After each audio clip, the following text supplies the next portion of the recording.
Хочу сказать, заметить следующее, прежде чем перейдем к работе. У нас повестка дня один вопрос: планирование и бюджет. Хочу просто заметить важность планирования в жизни человека. Человек, с точки зрения науки, это у нас не только практический семинар, но и научный семинар, есть на планете единственное существо, которое способно планировать. Не только способно, но нуждается. Это его видовая потребность планировать свою жизнь, прогнозировать будущее. Ни одно животное, ни одно другое живое существо не занимается такими проблемами. И потому к этому вопросу нам придется, по всей вероятности, очень и очень часто возвращаться. Ибо сегодня само планирование тоже требует существенного характера корректировок в связи с кризисом, в связи с пандемией. Как раньше планировалось, по всей вероятности, уже это уже не отвечает текущим реалиям. И потому нам приходится, вот мы сегодня фактически начинаем свой первый семинар именно с этого. Мне хотелось бы, забегая вперед, сказать о нашей работе на 2021 год, буквально очень коротко. Как вы видите на нашем главном слайде, немножко по-другому мы назвали научно-практический семинар на 2021 год. В 2020 году, как вы помните, он назывался «Новая фаза кризиса. Вызовы и возможные ответы». Мы решили продолжить работу постоянно действующей площадки научно-практического семинара и назвали «Стратегия развития Абхазии. Новые вызовы и возможные ответы». И мы считаем, что действительно, как сказал Олег Нестерович, это основа основ развития нашего государства, и не только нашего, это мировая практика, планирование в привязке, естественно, к бюджетированию. Кроме научно-практического семинара, мы запланировали еще несколько научных мероприятий, и я хотела бы сакцентировать ваше внимание и внимание наших слушателей на том, что впервые на площадке Центра социально-экономических исследований запускается республиканский социальный проект, называется «Инновационное общество и молодежь». Здесь предполагается проведение молодежной дискуссионной площадки с привлечением молодых людей из всех районов Абхазии на самые актуальные темы, существующие сегодня в нашей стране, в том числе инклюзивная экономика и рынок, в том числе занятость и безработица в текущих условиях и многие-многие другие вопросы. На нашем сайте и на нашей странице в Facebook будет действовать анкета, будет работать анкета, заполнив которую молодые люди могут быть отобраны для участия в этом проекте. Поэтому еще раз я хотела бы обратить внимание наших слушателей, особенно молодых людей, принимать активное участие в последующей работе этого нового проекта.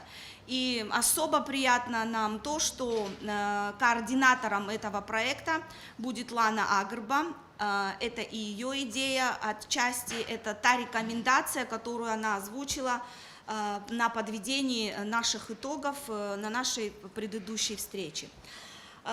Планируется проведение еще нескольких круглых столов, ранее не практикуемых на нашей площадке, в том числе по совершенствованию избирательной системы Республики Абхазия. Но об этом чуть позже. А сейчас позвольте мне предоставить слово нашему первому выступающему. У нас запланировано два основных выступления, вокруг которых мы хотим сосредоточить наше сегодняшнее обсуждение, послушать ваши замечания, предложения, рекомендации, тем более, что сегодня мы пригласили представителей законодательной ветви власти, очень много участников, в принципе, как никогда на нашей площадке. Нам очень важно ваше профессиональное мнение, и думаю, что у нас получится хороший, продуктивный диалог, с пониманием и продолжением работы. Позвольте мне предоставить слово научному сотруднику отдела национальной экономики ЦСИ Цушба Амриславовне. Надо сказать, что уже на протяжении долгих лет наша республика находится в фазе серьезного трансформационного кризиса. И траектория изменения темпов роста основных экономических показателей, она дает четкое представление о продолжении экономического кризиса, который характеризуется нарастанием системных проблем, структурными перекосами и диспропорциями. И надо отметить, что сохранение таких трендов инерционного сценария, оно в долгосрочной перспективе повлечет за собой ослабление экономического потенциала, что приведет, конечно же, к дальнейшему снижению уровня и качества жизни населения и основных параметров социальной сферы. И надо отметить, что развитие экономики именно по этому сценарию, который был описан в стратегии социально-экономического развития как наихудший, он не позволяет снизить дотационность бюджета и зависимость от трансфертов. Решение этих проблем зависит в первую очередь от согласованных действий органов управления на долгосрочную и среднесрочную перспективу. И основным механизмом управления, направленным на достижение приоритетных целей нашего государства, является стратегическое планирование. И наиболее важным элементом, на наш взгляд, это государственные целевые программы, которые должны быть основаны на использовании программно-целевого метода. Всем известно, что целью любого современного демократического государства является рост и качество уровня жизни населения. И главным фактором является эффективное государственное финансовое управление и качественное бюджетное планирование. Что мы понимаем вообще под качественным бюджетным планированием? В большинстве стран это планирование ориентировано именно на результат. И основным инструментом такого планирования, конечно, выступает программно-целевой метод. И мировой опыт стран с развитой экономикой и развитой бюджетной системой показал, что применение такого метода бюджетного планирования повышает гибкость в управлении бюджетными ресурсами, способствует минимизации затрат и повышению эффективности предоставления государственных услуг. И также немаловажно, что это обеспечивает прозрачность и открытость бюджета. Надо отметить, что на сегодняшний день основной приоритетной целью нашего правительства должно стать внедрение именно такого метода на всех уровнях бюджетной системы. И в данном случае надо сказать, что суть реформ будет сводиться в смещении акцентов от управления бюджетными ресурсами к управлению результатами. Это будет достигнуто путем повышения ответственности и расширения самостоятельности участников бюджетного процесса в рамках среднесрочных ориентиров. Внедрение данного метода бюджетного планирования расходов будет способствовать соблюдению единого подхода к рациональному использованию средств как для решения наиболее острых проблем нашего государства, а также и выравниванию экономического развития отдельных районов. Планирование экономического развития является обязательным инструментом экономической политики.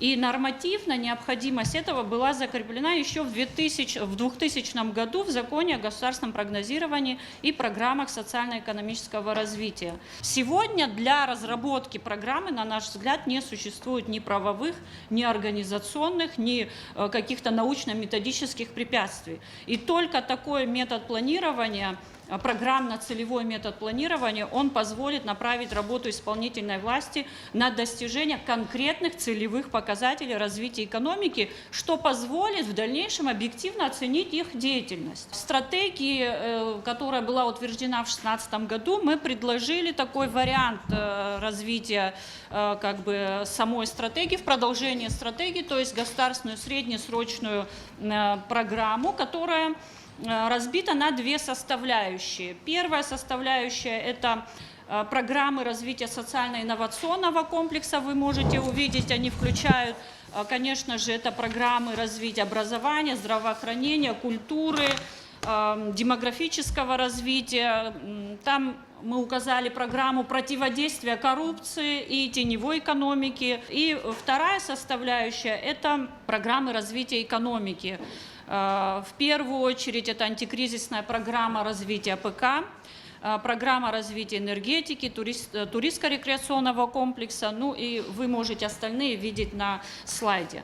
Конечно, мы понимаем, что внедрение программно-целевого метода формирования бюджета – это очень сложный, ну и достаточно длительный процесс. Однако на наш взгляд, нам кажется, что особую сложность вызывает не изменение технологической составляющей формирования бюджета, сколько изменение подхода лиц, вовлеченных в бюджетный процесс, то есть формального использования каких-либо программ в дальнейшем для обоснования эффективности своей деятельности и получения повышенного финансирования на их использование, для структурной перестройки экономики регионов, выявления конкурентоспособных преимуществ территории нашей страны, их развития, а также оптимизацию существующих затрат. Надо сказать, что успех от внедрения этого метода будет прежде всего связан с тем, что оно не может осуществляться точечно, то есть оно должно проходить в рамках более широких преобразований, как в сфере управления общественными финансами, так и в целом в сфере управления, вообще государственного управления в целом. Только в этом случае вообще применение такого метода бюджетного планирования, то есть оптимизации бюджетной системы, может стать катализатором экономического роста.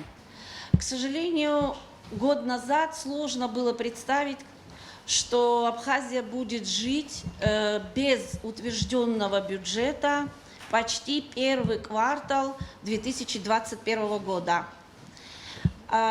Но каковы причины, что случилось, мы тоже хотим услышать сегодня от наших участников, от специалистов, ученых, депутатов. Спасибо всем, что вы нашли время и принимаете участие в работе нашего семинара.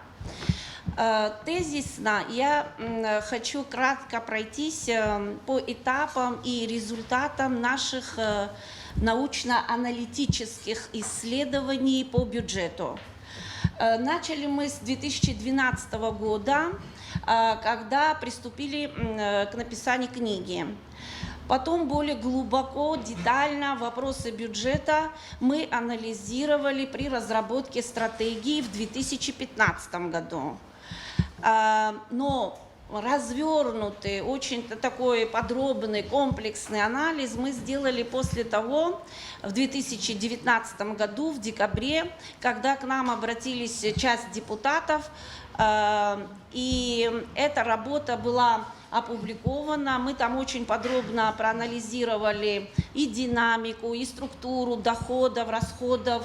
Были выявлены системные проблемы и даже конкретные предложения, которые уже нужно и можно вносить вот в этот текущий документ. Проект 2021 года. Тоже в декабре прошлого мы провели такой сравнительный анализ с 2020 годом. К сожалению, никаких структурных, каких-то серьезных изменений там не было, и мы дали краткий обзор и тоже опубликовали. О чем говорят результат, вывод наших исследований? К сожалению, вывод неутешительный. Это снижение, если можно так выразиться, статуса государственного бюджета. Я с вами вместе хотела бы некоторые моменты акцентировать ваше внимание. Почему сегодня, к сожалению, наш бюджет строго назвать государственным очень сложно?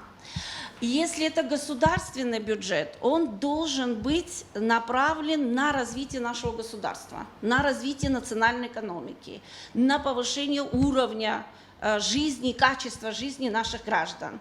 Но, к сожалению, фактические показатели говорят о том, что численность населения в Абхазии за последние 5 лет, это с 2015 по 2019 годы, в среднем увеличивается на 372 человека. За 5 лет в экономике сократилась численность занятых на 89 человек. Средняя заработная плата увеличивается, есть прирост, примерно в год 380 рублей. Это номинально, то есть без учета инфляции. И при этом В проекте 2021 года бюджета имеется в виду, на содержание исполнительной власти планируется направить 47% расходов республиканского бюджета. Это 4 миллиарда 200 миллионов, тогда как собственные доходы нашего бюджета 3,2 миллиарда. Поэтому сложно утверждать, что этот бюджет является бюджетом развития или государственным бюджетом. Второй момент. Если это государственный бюджет, на основании каких государственных документов он разрабатывается, как это принято в мировой практике? К сожалению, большой государственной программы у нас нет. Отраслевые, программа развития сельского хозяйства, национальной энергетической системы тоже нет. Программа образования, здравоохранения.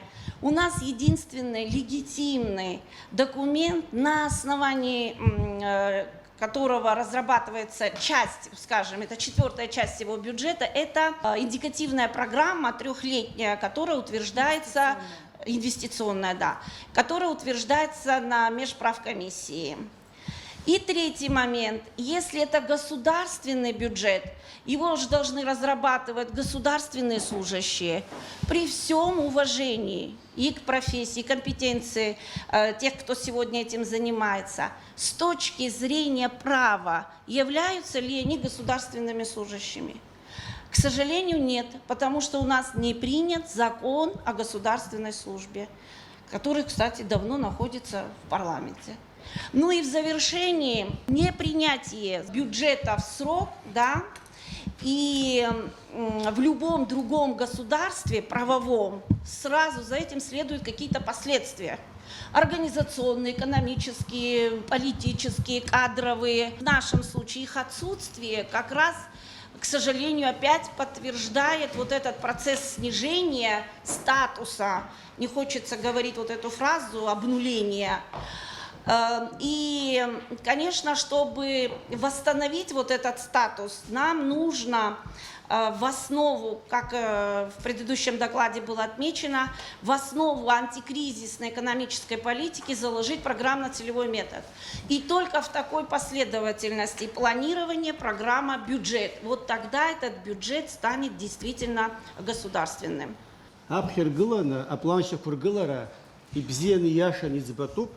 وبري ياشم كوي نهض بخيشة وتفشام وري يونسكي ياشك سيشتي شاف شش فزال راتك إذا كان حمو يكنقو يخي حواس يحق نقو يخي حمو بربليم كوي هاي ما تخون وسب خدوت أبخير قلنا إزباندو براتك إشي مزارو كيقو وناس هزات قلود يخلش عوا بيجيت أنا كزرقن أتفهم بيوم الرئيسبوليكا توم يرزق نمشي روزوم ويزحن وجه وسير خد لوجيكالا أبخد بدكلا دقنيشش حازبش ساكش حاتوب إلونا ميرسخلاي قلتز دكلا واجك شوف حزياشو بزكيزة جزاكواني شحوالة يخيت سزوم أبلانش كورجلا ربسنا أبخاني شحون أبرا خاتونا كاكي بحيل حيطة سبيциалист شيا حرقي أتبقن ريون كورقناكل كورحانية وحبوت دارز إيش ماجو إيش ماجانو حوت أيل كار رموب وبش يحركها أبري بلانش كورجلا يخاتو أقش كامو وبريكو أو يكرشارت زحن ويودر وزروب أبخي قصتو شجع ألقت يأخبت وبز جيزي يكرشاني قمكوا ويقلا شامزم حرقني يخي شقو أبخي شالا جز نتكرر خدارقن نتكرر خداد نالر خلق أبخي بيابخرا جلاري زرخيني تيو نوبري يربوب وبس إنيتيوات أبنوتسقط بيدبخبي политика شزبتخو زاجيا دا يعني تونوير بوب وبينا كرشنا ناس يشكا توبا بريزقاي جوحوالا программа كحبايش خون республика анпиги тепкор канги избанду я тепа нишечка то программа каплан кошишу курглапту акече закон гиац бошим хазет убрия хот тепан пена пхкари ризку убра гербоб يردر كلا أوروبا программа كوها план كوا бюджет дарарту شوك درغوت وبريا نردر كلا كايزر تبان بيكو نردر كلا كحنت كارخ ينايلك الريسبублика أنو يلا كيسزوم أكرزات سوزر حنت كارقان بياتر زودا جاكدر خزوم أخو براجي يكرشنا يعوي قدم يخي شقرت ويفصل جنا بخاي صوت أبرا حنت كارخ экономика министр أجرت министр شالر خنو يشرب ولا يشوك درغوت проект плана هرمخو проект خرزود ناس حنت كار аминистр реилзарахин рыштует, а район Курхадай рыбхот, яла тот рнапи яхот, якшахат хот, якацер тут агдер хот, аха, сосвана дарала и шиша курготу аплан, а проект шихаза ту усагзам, а проект и каны взяли на гзахар тахызар цакала ялагату. А кыта Курканпи, район Курканпи, акалы Курканпи, убыш дарартквази гизиги прыщаны изганы, нас яйроп, экономика министра. Я искна я хейгвахто, ну урысшал ирхот, валовый внутренний продукт, я обсушала, а юнацкапи азей пшалыцха. Убрия нубхезо, а бардзи гизиги уалу умцаука, и хава, и изгани хава, а кацерба. Итоговый показатель яхзуб. Яша хадзом. Из банда уже сейчас вот чека. И хахара и абри авнацка пязеп шалыц рабхазот. Шатси, ну час хавза мы хочется это статистика ан я нуб загизик шакарцо юнезки зевщик санзы и хдрует уже убриер тот и жипш миллиарды аж миллионы. Аги экономика министра еханацу вахопшлар. План лаишук тергуло нас шакакалаз ечурпшир. Вая дербот а планах юк дергулот. Вшини вже биш 2 миллиарда рпынза. Абриапснико загизеги а глыхраква ерылцу атаваркой. Аги усхква гизеги ецкана убысу дербот. Ареша арбжош бот из банда убриза план шахишек харгуло. Аджги пхизазом абри загизег рапхи урглаша а юнацкап язеп шалыц. Убриало по дуне загизеги злар пхизо. Пхайцо штақайцо. Я храхоя, я хахштуа, я хааго, а хашулох шагоко, шагаджери шо. Абри хазейчим кайт шагацош бот абри закону коште. Ванзей шиш дров прогнозлы картон шуксык. А хавежнизки кнахас ялагата братка яхширбаз яшли шхайда закони шахой пшишшана и мачу ашуксква абжара туяцна кой харакоха. Убризи гизиги это хуп ярахату ацакаму пахата. Рызи гизиги итхала зароб. Абри хамаку яха проблему кацурзас хасас снова пшория пандемия гиузига прхагахи. А хауяк замисхаро и яшимко абри аусква хечкау. Абри планша кургыларги яшимко хечка уизахпа гядрует из банды изаго абрцакату иқако ана плакуичко абжи харак ярху иқарцу ихца хаздырзумуй ака айбапи ахпапи пурстолавкум коици наскяга хоками алада пика хинкара дуку рхиядухо абухкалтерский учетах убреги абраха рахачуишти ахара пшини жебтяшку инцози наркна хан пшинт а комиссия куичерка хан убриг хазичумкай чоце хайсва убизбанду убрчеси умцаква ака статистика кани зарыдуцой идкл яшни харбаха а экономика министр рыдцы шумазм из банду дарахи нейзом артир безабри ербхазу шасфату яхтна бельбуз губрёб цбх яхрахзи и хаузи синпи хаузи иршот синпи цбхтин риш ирад процентки нацртот шай хахой цаху абьёб хазчу яхари это арифметика ариала планша кургыла шамазам ария планша кургыла рад холоп а бюджет Уги план лаша кургыла из банда бриашам коину кургыла мамзаги итпам коину куза арцги зиги агарцо убризиги хпхзаноп иба ахабраги чирцует шазара кабия я хамхара удзама брия шарта дердзыргула хнткара нахха ашахти бюджет систему убрия бюджет система гашах система гияшни чказароп а бюджет система то яха харамам коячупа цухтон биамта за реформу ко излагаз васадгулот Садгот хасаш исмаз арги уйз гизиги хахет юнтхан хачавитаха ашах система я хабишук глобсна а убриги ачажера ахачез юшкса хачен почти юшкса а депутат сейчас отец объехал то хапхи то хан зик хал ялагахен комиссия сяар тоже генчимчала хаш зума хатуна шати подоб марина пуция изик сюз сергей салар тут яхой таху хавы ашах система абсах разухан. Бардзи гизиги ичка разухан. Я тахуб слушана гола, а закон анагдзера. Анагдзера зухан ацхрара рытату папхил гона тыпанпи, а напхгаравка кытаква. И хаунер кытац пхидзиго, и шимой хе программас, план си шимой. Тельхопшла и дербуэла ганир хокот и чажутаха, и куршена и юна, а гримадзам. Убрт рыцхрара харахы, ма пачахкзум, и хатаху, а хунткара гхад гулоп, وبراكته أنا وزوي حبرك حد قلت يون خنب يحوخت حرز خد زجيز جبريت وكوجز حيز فيك حرجي يتخزر أخ حرج جد صحي تروب ما شحدقل ما شحبر خاجة مخدها حرب ستاشم زدي خصحة خا وبريق ومنساق وارتوس برز برز شدوب دارزي. Добрый день. Ну, по поводу падения собственных доходов 70-80%. Предыдущий год, 2020 год, у нас действительно был очень сложным. Все знают, эпидемия коронавирусной инфекции, она, соответственно, повлияла на экономику и что, соответственно, привело к проблемам, связанным с пополнением, исполнением доходной части бюджета. В этой связи, конечно, Министерством финансов принимались и предлагались меры по оптимизации расходов бюджета, определялись приоритетные расходы, которые в первую очередь необходимо исполнять за счет того ограниченного средств, которые поступают в бюджет. И на основании чего, в принципе, вносились изменения в доходную часть и в расходную часть бюджета, в части его сокращения показателей по доходам и расходам. По факту внесения этих изменений плановые показатели у нас были утверждены в размере 7 миллиардов 800 миллионов рублей, и эта доходная часть исполнена была в размере около 90%, наверное. Ну и, соответственно, расходная часть бюджета около 80%, 85% исполнения.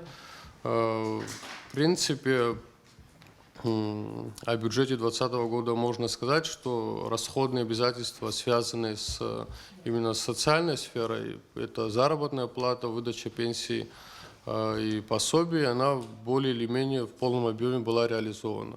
В остальных частях, конечно, были сложности с финансированием, что привело к, скажем так, ограничению расходов, связанных с приобретением каких-то основных средств, оплатой каких-то работ капитального характера и так далее. При формировании бюджета на 2020 год, на 2021 год уже, конечно, эти последствия эпидемии, они также учитывались. Доходная часть 2021 года формируется на уровне 8 с небольшим миллиардов рублей. Ну и, соответственно, надеемся, что эти показатели будут исполнены. В очень тесном контакте работаем с Министерством финансов, в частности, наш комитет, могу точно сказать, мы уже провели порядка, ну, наверное, 10 заседаний, таких вот консультативного порядка, общения, просто слушания, и вот общаемся. И мы, естественно, с учетом факта, да, исполнения бюджета по 2020 году, работаем и в этом направлении тоже, поэтому здесь я могу точно сказать, что сработал прогноз оптимистический, что, в принципе, мы ожидали гораздо более низкого дохода, собственных доходов, но я могу сказать, порядка 3 миллиардов, я думаю, вы мне подтвердите, до 3 миллиардов пришли собственные доходы, да, и понимаете как, я могу подтвердить, что социальные обязательства практически все выполнены, а если какие-то часть не выполнена бюджета, то это в основном связано с приобретением, вот какими-то хозяйственными расходами. Вот если я, да. Бюджет не принят.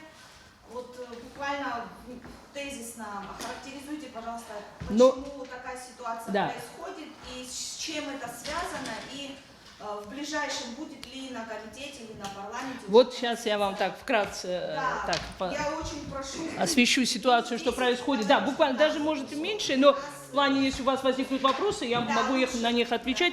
Но я просто хочу как бы сделать, ну, сказать о своем видении по поводу выступающих. Вот, Хатуна Акакиевна, вы сказали правильно, и вот вы выступали программно-целевой метод планирования. Совершенно точно я с этим согласна, и нам необходимо уже переходить на, откровенно говоря, от принятия, допустим, программ на год, на среднесрочные 3 года, и у нас среднесрочная только получается инвестпрограмма, долгосрочная это 5 лет, как минимум, я считаю, абсолютно необходимо, потому что мы должны поставить себе приоритеты, какие программы мы должны выполнять, что государство на какой, вот, на ближайший период времени, на что настроено или нацелено в экономическом плане государства. Это я могу точно сказать, и я за это. И парламент, я думаю, в этом отношении будет только приветствовать эти программы. По факту, что получается, я чуть позже скажу, что по факту у нас получилось, вы сказали, отраслевые программы, я сейчас о них тоже коротко постараюсь сказать. Но вот, знаете как, Бюджет, вот мы с Владимиром Валерьевичем очень четко схожи в своем мнении. Бюджет – это живой организм, и это не та константа, которая не может там, вот при принятии бюджета, при принятии закона бюджета, все, вот это те целевые цифры или те показатели, по которым мы должны жить. Нет, мы можем их в процессе от фактической ситуации, что у нас происходит, мы можем его менять, изменять и по нему работать. Но, в частности, почему не был принят бюджет? Я могу вот лично как бы свою точку зрения сказать, потому что я воздержалась, я не голосовала. Ну, я сейчас объясню. Потому что на бюджете на 2021 год были отражены всего 2 программы, и то отраслевые. Я хочу сказать, в государстве, где бушевала или бушует, ну, уже более-менее так у нас спокойно, бушевала пандемия, бушевала, и вы знаете, кризис, который наступил у нас энергетический, не предусмотреть эти 2 факта было просто нельзя.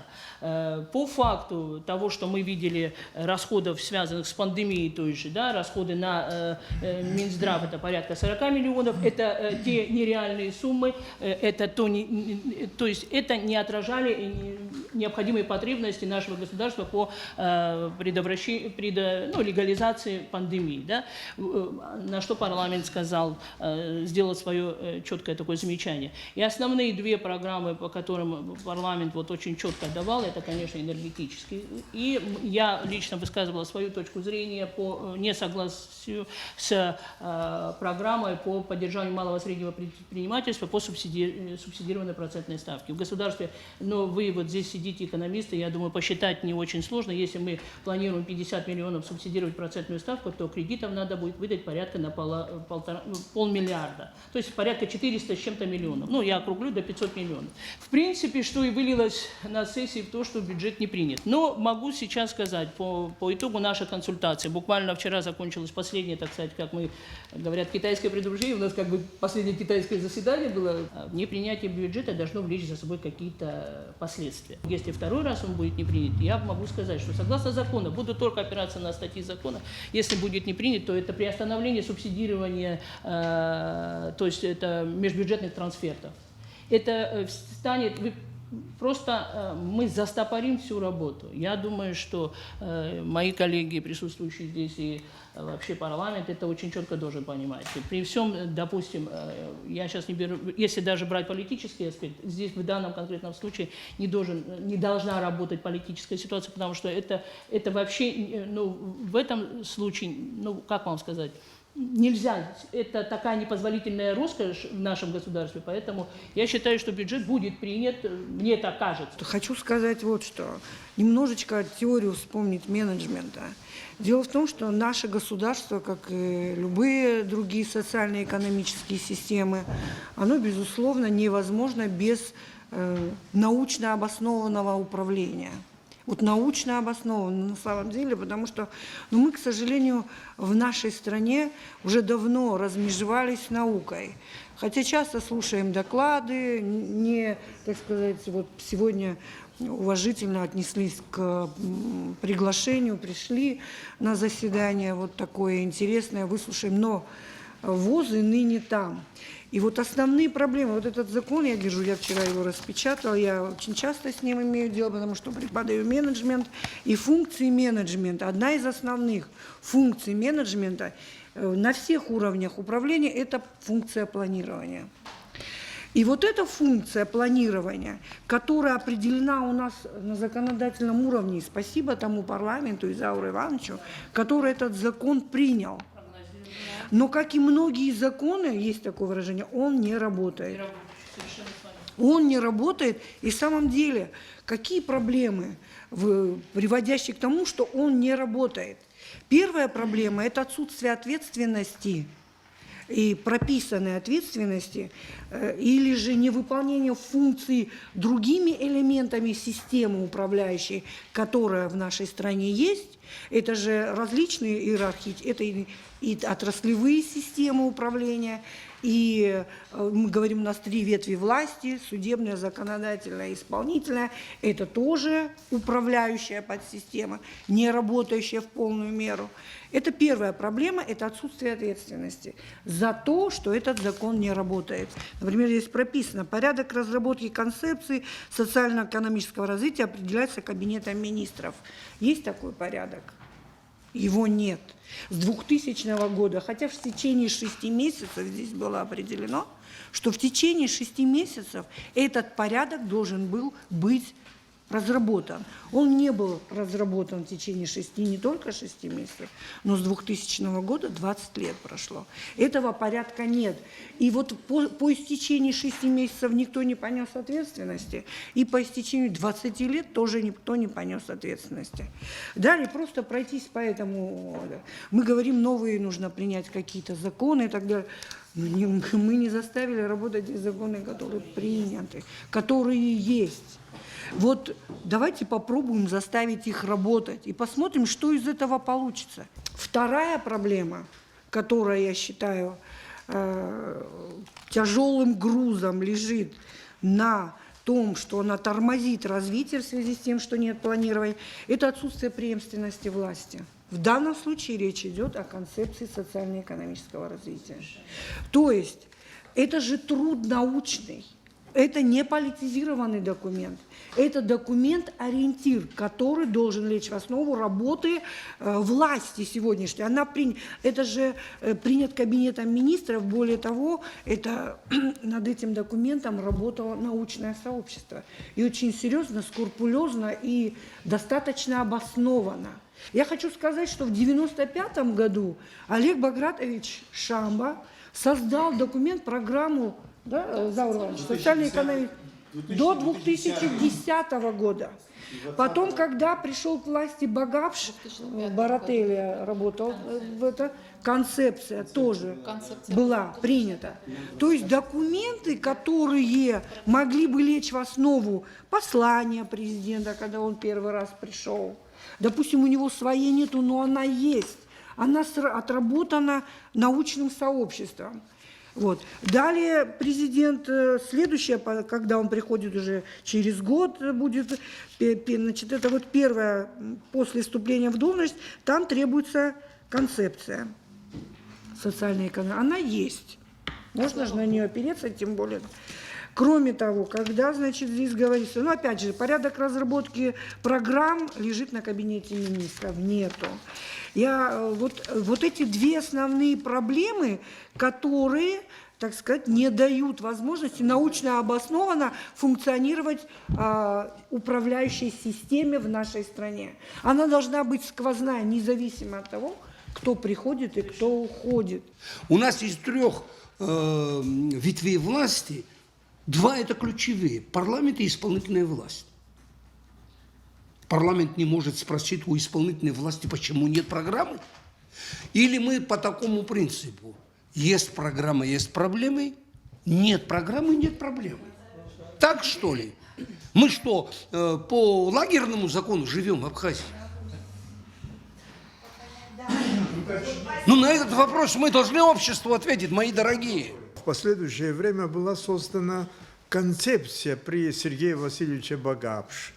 Но это тоже, между нами говоря, было просто поручение.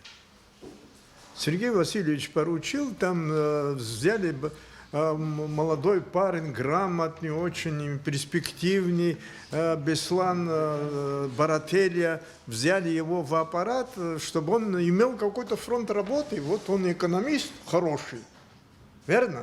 Да, чтобы он фронт работы имел, дали ему поручение. И он разработал эту концепцию и сдали.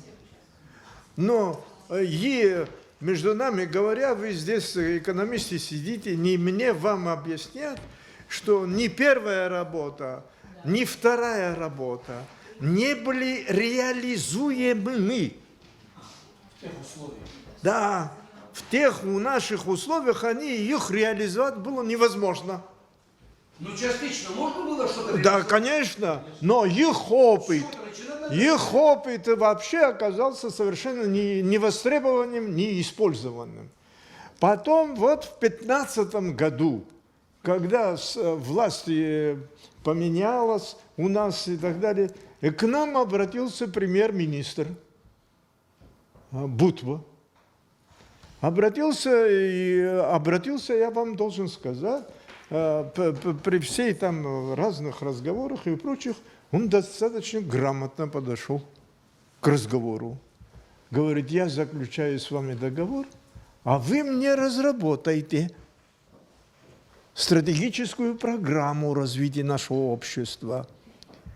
Мы посовещались с ним один раз, второй раз, третий раз и так далее, пришли к такому выводу. Кабинет министров заключил с нами договор.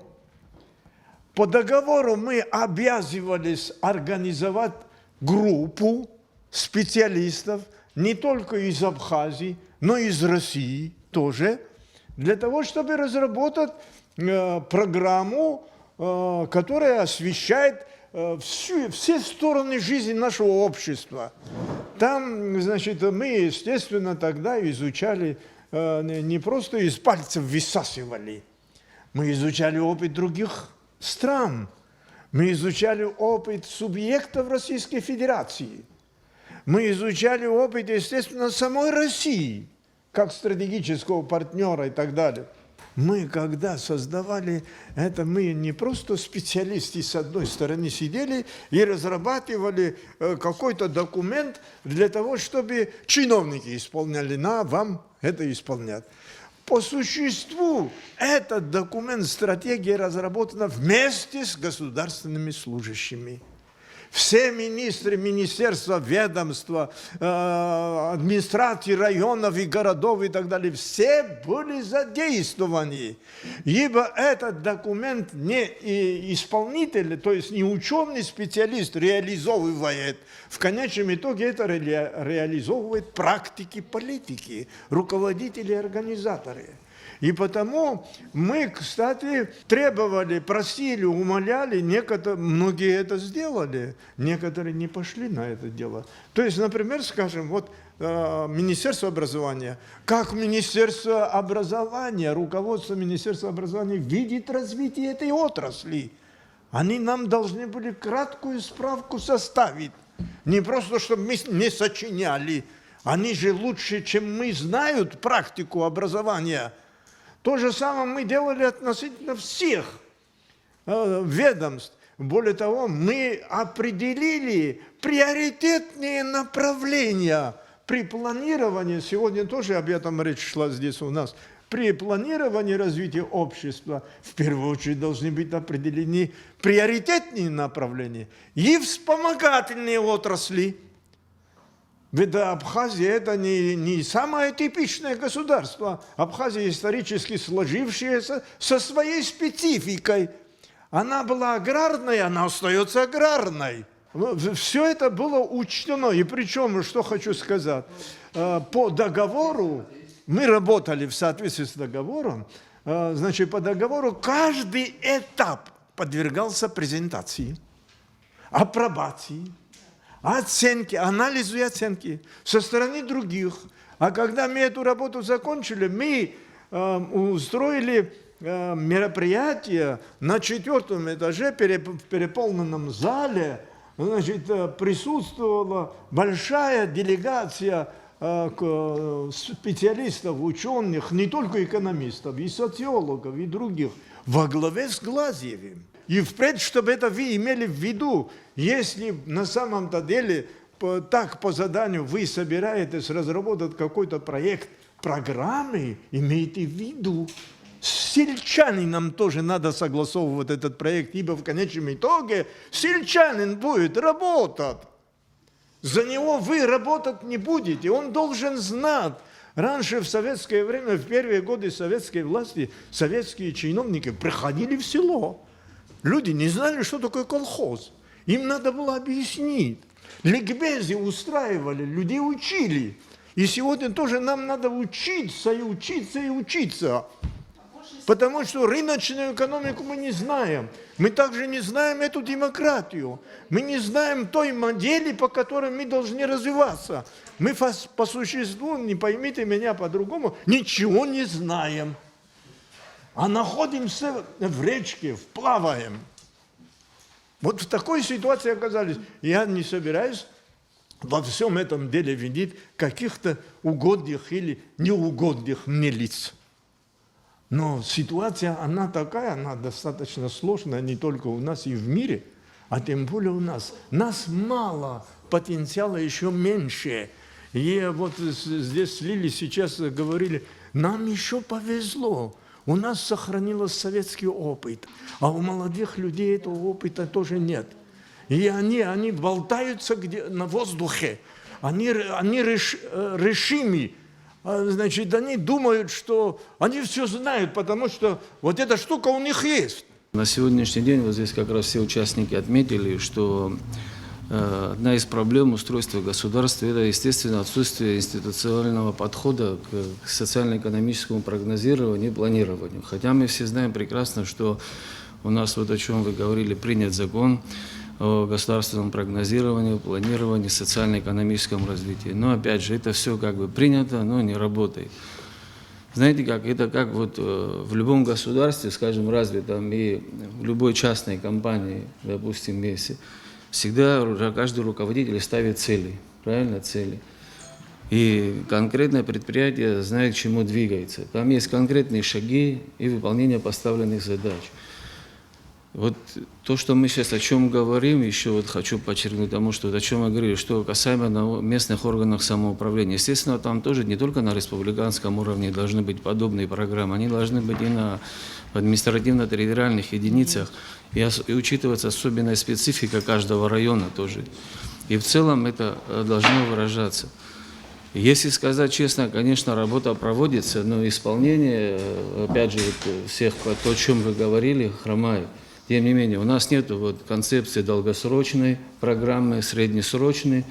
Ну, может, они есть, но, опять же, не выполняются как нужно. Есть, в основном, это индикативный годовой план, непосредственно который из года в год мы как бы вот, о чем Фрида Аркадьевна говорила, выполняется, скажем так, там бывает и всегда возникает дефицит и так далее. Но тем не менее, конечно, я думаю, что самая основная проблема, вот я как-то помню, Марина Георгиевна, вы выступали, когда, помните, здесь презентация шла у нас, 25 шагов, когда с Москвы где вы очень четко сказали, что очень важно у нас хромает учет данных, учет, это статистика.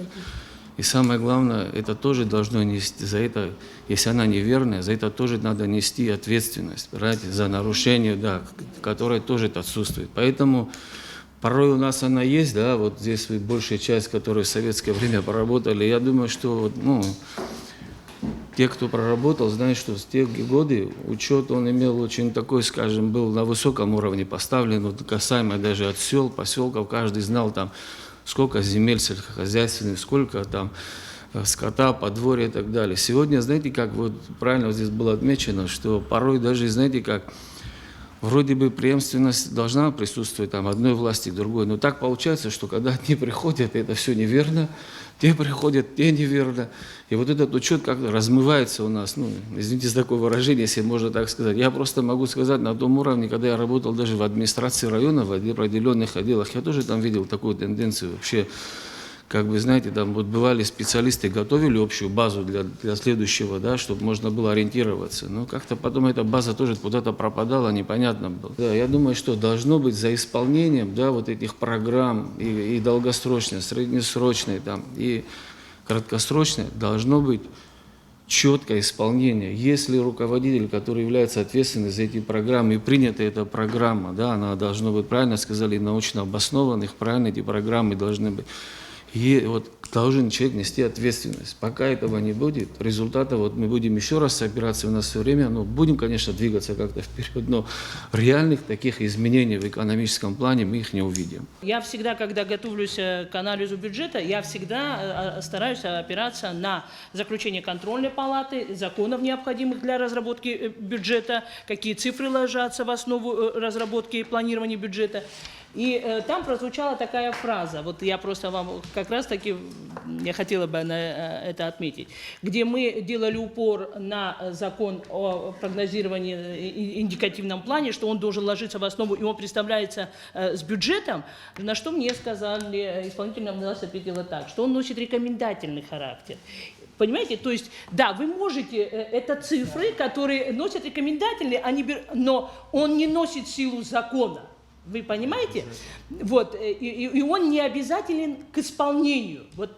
Вот что было на парламенте. И на что тогда, вот, честно говоря, я жестко и возразила, что, во-первых, по факту еще основной причиной непринятия 2021 года было то, что индикативный план, он просто был взят с 19-го, перекочевал на 20-й, и то есть даже не было изменено ни одной цифры. На что парламент просто возмутился. Ну, простите, бушевала пандемия, но план прогноза, показатель, индикативный план, ну, должен был хоть на одну цифру измениться? Нет. Это раз. Второе. Вот, он уменьшится в обязательном порядке, он должен был уменьшиться, ну что вы. Я хочу сказать, Хатуна Акагина, вот вы сказали, в 2019 году я лично, вот помните, как председатель обратилась в ЦЦИ, вы дали анализ на 2020 год, и я обратилась в АГУ, где АГУ тоже мне представил, то в этом году, на 2021 год, не представилось такой возможности, потому что бушевала пандемия, какие-то специалисты отсутствовали, и все это собрать воедино было невозможно. Но я хочу сказать, что именно научный подход для оценки бюджета на 2021 год, именно вот с точки зрения анализа, конечно, нам нужно не только контрольная палата должна давать заключение, но и должно быть научное заключение при принятии бюджета, а также индикативного плана. 1 ноября по закону приходит, я сейчас объясню, 1 ноября в парламент абсолютно с исполнением всех сроков поступил бюджет. 1 ноября это было с финансово-индикативным планом развития на 2021 год и плюс бюджет, проект бюджета на 2021 год. В процессе обсуждения на тот момент уже в полном объеме был кризис энергетический. Мы в первом чтении прошел без, вы помните, совершенно был принят единогласно. Во втором чтении мы проводили консультации, заседания комитета, где было парламентом отмечалось. Мы просим вас отметить, примите замечания по вот этим и вот этим пунктам раздела в расходной части. На тот момент исполнительная власть не пошла с нами на компромисс. То есть я, может быть, Джансух Эдуардович это скажет, не знаю, но мы не смогли договориться в части замечаний депутатами, в части расходной части. А именно парламент тогда обратил на две вещи внимание. Это, естественно, энергетический кризис, это возможность ремонта ЛЭП, потому что просто сети у нас уже горели на тот момент, было очень, вы помните, очень тяжелое было положение в энергетической сфере. А с точки зрения, вот опять же, пандемия, почему мы считали, что необходимо больше быть, вот социальная направленность, то есть поднять, 40 миллионов было заложено на медицину, с чем парламент не согласился, и также парламент вынес еще одно, как бы у парламента было некое обязательство в ранее принятых бюджетах, это увеличение доплат по пенсиям, то есть пенсия 500 рублей, то есть не получающих российскую пенсию. И парламент пошел на то, чтобы там увеличить в небольших объемах пенсионные выплаты. Вы не согласны, да, Лилия? Да. Вот, поэтому, да, ну, парламент как бы хотел как бы снять вот некую социальную напряженность в смысле этого и пошел на то, чтобы увеличить доплату. Там не идет увеличение самой основной базовой, значит, да, 5500 рублей, там идет увеличение доплат. Но мы в этом вопросе не нашли консенсуса, поэтому, в принципе, вот то, что явилось результатом непринятия бюджета. Вы понимаете, мы научились легко жить. Зачем нам создавать ООО, зачем нам ИП, когда можно спокойно жить и зарабатывать, понимаете? И никто не контролирует, никто не платит налоги.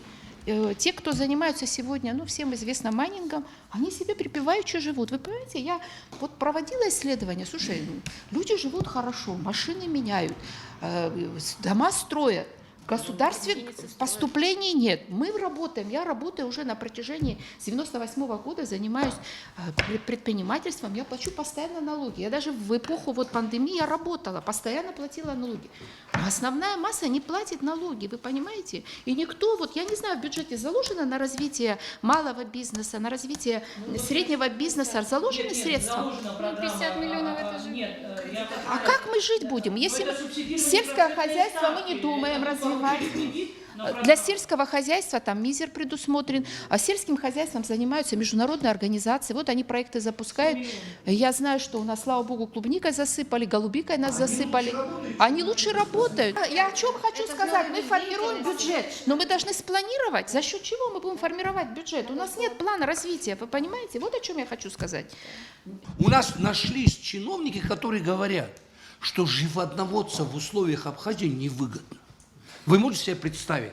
Лет 100 тому назад спросите у нашего крестьянина, его материальный уровень как определялся? По количеству голов скота, который он имел во дворе. Оказывается, сегодня невыгодно. Перестали доиться наши коровы. Ну, конечно, и 50 литров не дадут, но стабильно могут дать 5-8 литров. 33 тысячи тонн молока Абхазия заготавливала. Сегодня 0. 19 тысяч тонн мы мясо заготовили. 0. Хотя бы в каком-то направлении. Ну, вот это Министерство сельского хозяйства. Давайте в этом году один комплекс построим на 300 дойных коров. На будущий год там свинокормящую площадку на 1000 голов и так далее. Потихонечку. С чего-то начать. Нет, полная тишина. Полная тишина. А потому что спроса нету ни с кого. Никто ни у кого ничего не спрашивает, не требует ничего. Никакого контроля. Советская система была жесткой системой. Там были планы. Каждый, вплоть до человека, который должен был налогообложение. Помните, самообложение? Ты попробуй яйцо, не сдай государству количество такое-то, виноград, сыр там и так далее, и так далее. Я человек другой эпохи, мне не с чем сравнивать. Если начиная с 93-го года я начну сравнивать нашу жизнь, то ничего позитивного я в ней не вижу. И потому мне приходится возвращаться к своей юности, понимаете, в советское время, когда все было. Вы знаете, маленькое село, где я вырос, маленький колхоз, Акваска, где сейчас где-то 380 человек, по-моему, голосуют. Это маленькое село имело почта, переговорная, баню общественную имело, детский сад, детские ясли, школа, магазин, хлебзавод, да, медицинский пункт, значит, ну чего только не было у нас у маленького колхоза. И лучшие педагоги у нас все, кстати, значит, мобилизованы во время войны, это русские преподаватели, нам, значит, они нас учили. Но вы можете себе представить, как они нас учили? Предприниматель, он не защищен ни одним нашим законом. Мы работаем, слушайте, 15-25 лет мы работаем после войны. Мы работали, вот, слава богу, сейчас я сижу, вокруг меня люди, благодаря которым вообще бюджет Абхазии состоялся, экономика Абхазии состоялась. Заур Иванович, Марина Квициня, Фрида Лазба. Еще группа была наших ученых абхазских, которые написали наше законодательство первое. Благодаря ему мы вообще живем все эти годы и развиваемся. Мы работали, было тяжело, но мы развивались. Почему нужно было сейчас вот это все откинуть, создать новый закон, который не работает, который убил всех предпринимателей? Нет, он работает на убийство. Он работает на коррупционеров. Это ярко выраженная, четкая коррупционная схема. Все это прекрасно понимают. Все говорят, что это плохо, это надо поломать, и никто это ничего не делает. Был один плюс в пандемию. Когда границы были закрыты, наши люди не могли выезжать за границу, они покупали все здесь.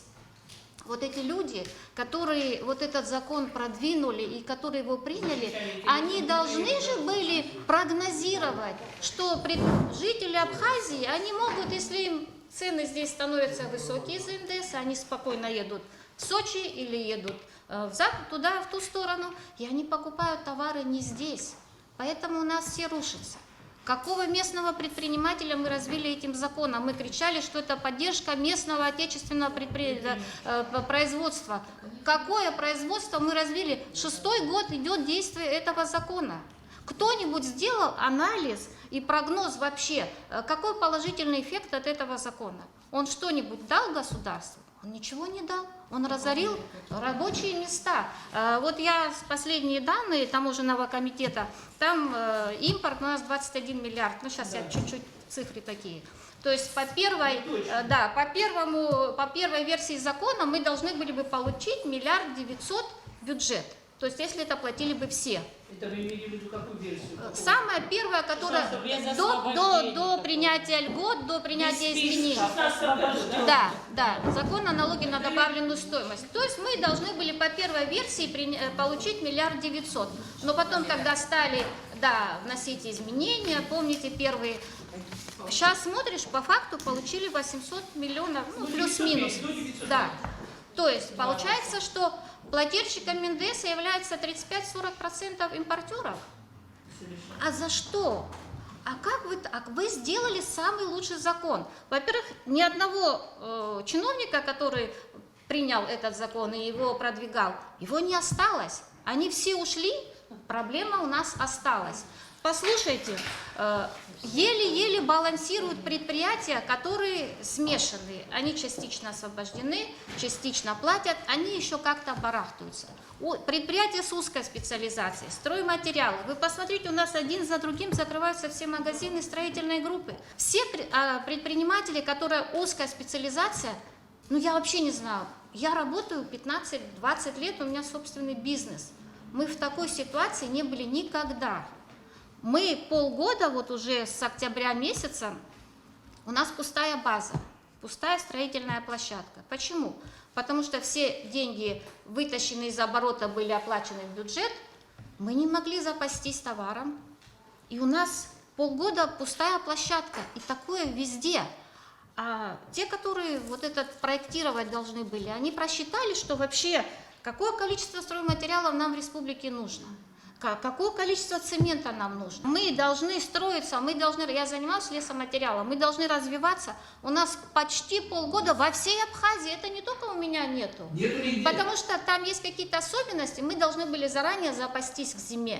Но у нас не было оборотных средств. Оборотные средства все вытащены. Заур Иванович, вы же прекрасно понимали, что должен быть зачет. Должен быть возврат. Вы об этом писали. Мы все предложения передавали. Вот Наташа не даст соврать, мы вначале не совсем разбирались. Теперь, слава богу, уже вам даже не надо доказывать, как это плохо. Рауль Валерьевич, вы обещали в парламент там провести небольшую революцию и всем донести, как это плохо, и решить этот вопрос. Слушайте, 6-й год пошел. Но не получается, нету у людей. У нас нет государственных предприятий, которые будут снабжать республику. Вы поймите, что если закрываются частные предпринимательства, никто не будет заниматься снабжением. А как же продовольственная безопасность государства? А кто будет завозить продукты питания и товары первой необходимости и вообще товары народного потребления? У нас нету государственного, ничего не осталось. Где наше планирование? Вот ушли все чиновники, которые сделали этот закон. Никто ни за что не ответил. И все. Я, насколько понял, сегодняшняя наша встреча, вот она, как всегда, она эффективна, она необходима. И вот все семинары, которые вы проводите. Сегодня вы решили тоже напомнить власти, там, законодательной, исполнительной власти, что есть стратегии, что есть концепции, что они все приняты, написаны, утверждены, вами разработаны. И, конечно же, необходимо их внедрять. Потому что, если не внедрять, ты не будешь знать, работают они, не работают, насколько они качественно, насколько они нужны или нет. В итоге мы просто крутимся на одном месте. У меня такое ощущение складывается, что представители власти не верят в эти концепции, не верят в эти стратегии, они решают вопрос вот сиюминутно, вот то, что нужно сейчас, там, не знаю, с учетом пандемии или с учетом других каких-то сложностей, которые возникают уже по приходу к власти. Мы же всегда говорим, что при планировании необходимо различного рода оптимизации, в том числе тоже. Вот каждый раз одно и то же. Вот, допустим, возьмем мы миграционную службу. У них бюджет там почти под 50 миллионов рублей, 100 человек там работает. Да, 36 миллионов, а в бюджет они приносят тоже там порядка 36 миллионов рублей. То есть, понимаете, это вот вопрос о планировании, это вопрос о дисциплине, это вопрос о необходимости в том числе тоже. Мы же говорим, что расходы государства должно сокращать, тем более, когда вот такие критические вот наступают года, в том числе и с пандемией там, и так далее. Но нет, опять же, мы томчимся на этом месте, понимая о том, что куда этих людей девать, что с ними делать. Предприятий дополнительных не создано. Вот как тоже сейчас предприниматели нам говорят, закрываются те предприятия, которые работали. те, которые там приносили доход. Ну как мы стрижем, как говорится, предпринимателя, а дополнительно никакие ресурсы им не добавляем. В том числе и на границе, сразу практически на входе. Да, и что тогда мы хотим заработать? Конечно же, все эти проблемы, они существуют, они остаются, и нужно их решать. Но если мы не найдем новые ресурсы, вот, и не привлечем дополнительные в бюджет наши инвестиции, так и мы останемся тоже топтаться на одном месте. Вы же видите, наш бюджет, он социально ориентирован, в основном это заработная плата, вот, потом обеспечение там, по линии здравоохранения там, и так далее, и так далее. Плюс остальные там 5 миллиардов рублей, которые приходят с Российской Федерации. И все эти деньги, которые сюда попадают, они опять выходят за границу. Здесь они не остаются. И вот то, что мы здесь фактически ничего не производим, деньги все вымываются. Ну а что здесь тогда останется? То есть фактически, что мы получаем, мы сразу это и выводим. Почему? Ну вот опять же, возвращаемся к границе с Грузией. Эта граница с Грузией, она не дает нормально существовать нашим крестьянам, зарабатывать, выращивать, продавать на рынке, потому что дешевые товары сюда заходят, и они, соответственно, не дают им там, ценовую эту политику выдерживать. Вот эти все вопросы, которые остаются. Но если мы не найдем новых ресурсов, если не найдем новые какие-то возможности, этот бюджет, там, 8-10 миллиардный, но он ни о чем для развития, для движения, он нам никакого рывка не даст. Нужно понимать, что нам необходимо все-таки добиться открытия аэропорта. Это очень важно, это сразу даст новые такие импульсы и толчок. Нужно выходить на открытие сквозного железнодорожного сообщения, там, да, там, это тоже дополнительные какие-то ресурсы. Нужно привлекать кредиты сюда, если кредитов здесь не будет, ну что мы, своих денег мы не имеем, валюту свою нет, привлекать деньги мы тоже не можем, мы не знаем, на что эти деньги тоже потратить. То есть тоже, это то, о том, о чем вы говорите, это планирование. То есть мы должны понимать, если мы направляем сельское хозяйство, где приоритет в сельском хозяйстве, в чем он приоритет. И тогда уже там, определенный банк, определенная там, компания, она будет понимать, куда направить эти средства. Традиционно темы и вопросы, которые поднимаются вами на данной площадке, они актуальны, интересны и очень важны для нашего государства. Но возвращаясь, так скажем, к генеральной теме сегодняшней нашей встречи, это планирование, бюджет, хотелось бы отметить, безусловно, я полностью поддерживаю, значит, и согласен с отмеченными фактами в части достаточно низкого уровня государственной системы управления в части стратегического планирования в целом. С чем это связано? На мой взгляд, так сложилось традиционно, мы привыкли жить, так скажем, не планируя и не забегая вперед. Я имею в виду послевоенный период, сложный период. И вот то, что, Фрида Аркадьевна, вы сказали, отсутствие преемственности, я бы еще сюда добавил постоянно появляющиеся социально-экономические и политические потрясения. На мой взгляд, это вещи, которые абсолютно негативно, я бы сказал, губительно вообще влияют не то что на развитие страны в целом, да, но и вообще на психологическое развитие человека как личности. Не знаю, совпадение ли это, но я бы хотел с вами поделиться вот такой информацией.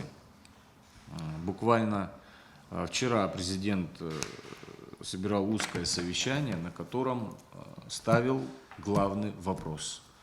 Вопрос нашего стратегического развития и планирования. Все мы прекрасно понимаем важность данного вопроса, да, стратегического планирования со всеми вытекающими вопросами. И именно сегодня, на мой взгляд, появилась вот такая вот возможность, глоток свежего воздуха. То есть мы с вами, ну, дай бог, чтобы так было, мы с уверенностью могли сказать, что пережили вот это вот потрясение в виде пандемии, в в виде каких-то политических кризисов, да, которые тоже имели место в нашей жизни в прошлом году. И сегодня те документы, утвержденные, так скажем, разработанные, к сожалению, прошло время. Бесследно утекло это время, и мы не использовали эти документы. И все мы прекрасно понимаем, что даже по этому факту сейчас все эти материалы требуют обновления, как минимум. Обновления в цифрах, в датах и так далее. И вот сегодня появляется возможность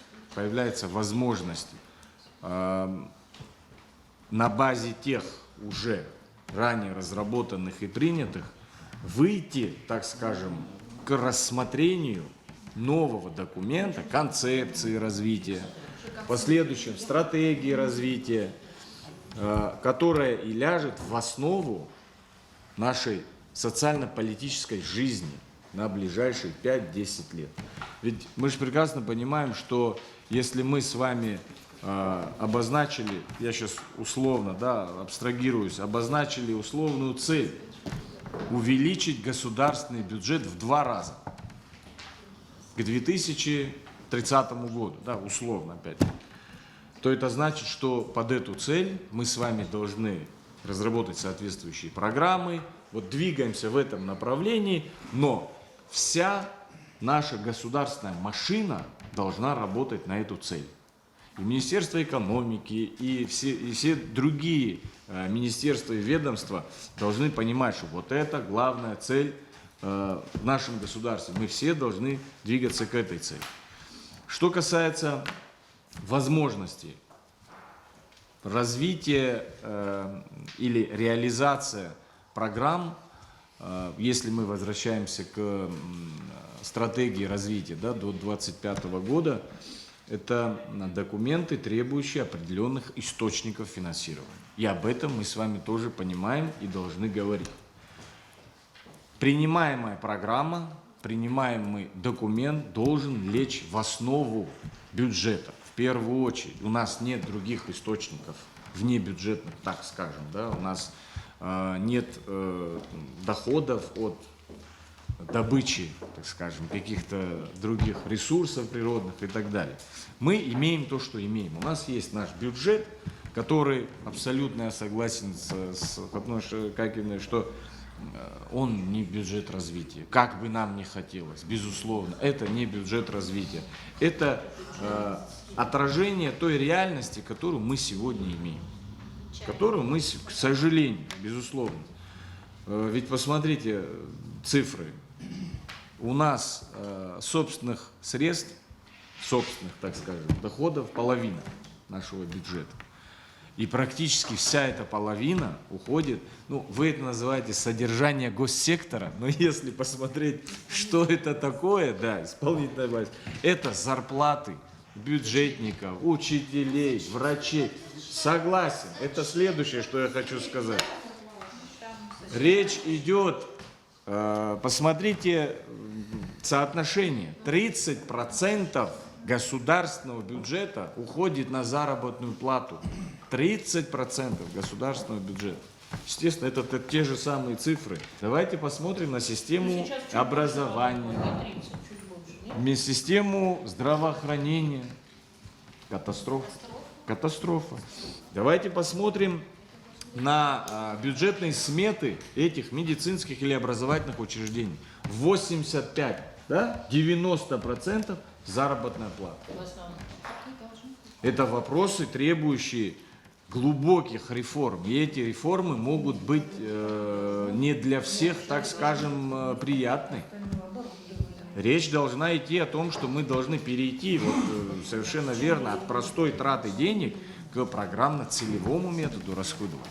Но и в этой связи я вот, Анна Риславовна, тоже хотел бы в качестве информации сказать. После послания президента в 2016 году, где он обратил на это внимание, мы с 2017 года уже начали обязывать основные наши министерства и ведомства к разработке и утверждению государственных целевых программ. У нас несколько десятков целевых программ сфере Министерства здравоохранения, образования, целевые программы, они есть. Качество – это другой вопрос. У меня у самого огромные были вопросы к той или иной программе. Да? То есть я бы хотел, чтобы мы понимали, какой эффект мы получим от каждого вложенного рубля в той или иной... Ответственность за неисполнение этих же программ, которые в большей части... Совершенно верно. Но я к чему? Процесс, он начат. Процесс пошел. И, безусловно, все идеально сразу не бывает. Но в этом направлении надо двигаться. В этом направлении надо двигаться. Более того, я хочу сказать, что если мы с вами начали бы в 2015 году, да, строго следовать принятой стратегии развития, я уверяю вас, что в процессе мы бы тоже вносили корректировки, меняли. Без этого не бывает. Для нас яркий пример – это Российская Федерация. Да, как ни крути, наша и правовая система, и система государственного управления в той или иной степени, мы как бы в пример приводим Российскую Федерацию.